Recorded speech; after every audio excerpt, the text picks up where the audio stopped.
Caleb here with High Flow Drainage Solutions. Today we are going to be doing a grading project for a client of ours in the Olathe, Kansas area. We already performed the final grades, the backfilling around this home's foundation. We couldn't talk them into downspout drains for everything, unfortunately, is what it is. But we did install some downspout drains behind this super critical area behind the driveway and sidewalk. But now that their new home build is complete for the most part, they finally got their driveway in, and now we're able to go ahead and perform the final grading along the driveway. This driveway got poured with a pretty high lip. There's about a 2-foot drop of elevation from the top of the asphalt here to the bottom of the ground. So we're going to go ahead and build them a nice consistent slope away from the edge of the driveway. We'll get that topped off with the topsoil pile you see sitting here. We'll get everything seeded and strawed. It's going to look great. I'll show you what it looks like here in a bit.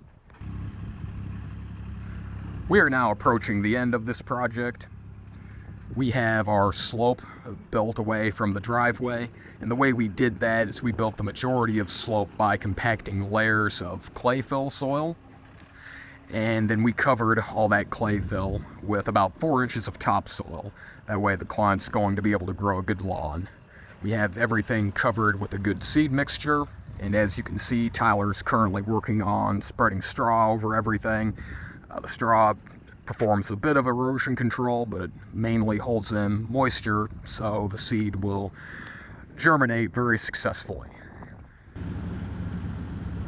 We also installed some fence posts for a garden fence this client is going to be putting in.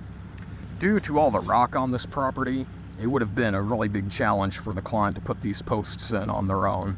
But because we have a big electric jackhammer and a power auger for the Gale skid steer, it made, well, I wouldn't say quick work, but it made much easier work of this than it would have been to try to dig this out with a traditional post hole digger and a pickaxe. So installing fence posts is not something we normally would do, but we went ahead and did it in this case because it made us very useful to our client. We want to help you out all we can. We have to be careful about taking on additional things like this that go a bit outside of our normal scope, but we do what we can when we can, and we made the judgment call to go ahead and install the posts, and that makes our client happy, so that makes us happy. If you are in the Kansas City area and are looking for a drainage contractor you can trust to take care of your grading and drainage needs, please give us a call.